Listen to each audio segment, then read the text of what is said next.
Your Social Security benefit, for the most part, is going to be calculated based on your work record.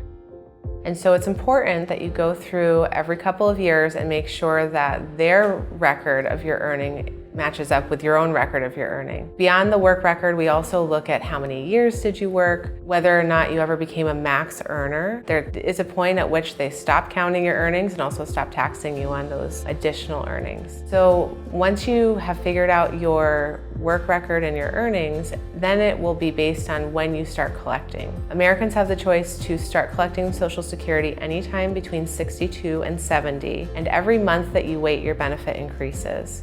Oftentimes people are fearful that because they want to work less as they get closer to retirement, or because they've got demoted, or their hours have been cut, or they changed careers because the factory closed, or something happened. There's some fallacy in that. The highest earning 40 quarters of your working career, inflation adjusted, are what's factored in your Social Security calculation. Someone who made $76,000 in 2002, that's more heavily weighted on their Social Security record than the $77,000 they made in 2019, because it was harder to get a dollar in 2002. So the Social Security Administration has reflected your earnings record for when you earned that money and what the inflation rate was.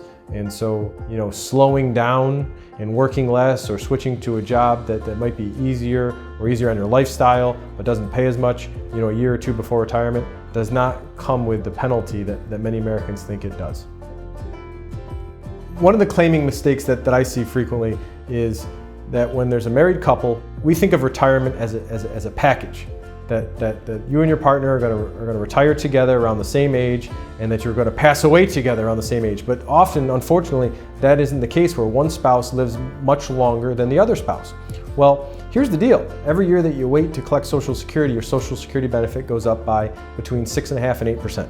If the older spouse passes away and the younger spouse lives another 15 or 20 years, if that older spouse was the highest earner, the younger spouse will give up their Social Security at their spouse's death and take the higher earner's Social Security.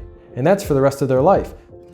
The bottom line is that when you're working with an advisor and looking at your whole financial picture, Social Security can be a big part of that. And there are a lot of different levers that you can pull to make it a good fit for your own situation.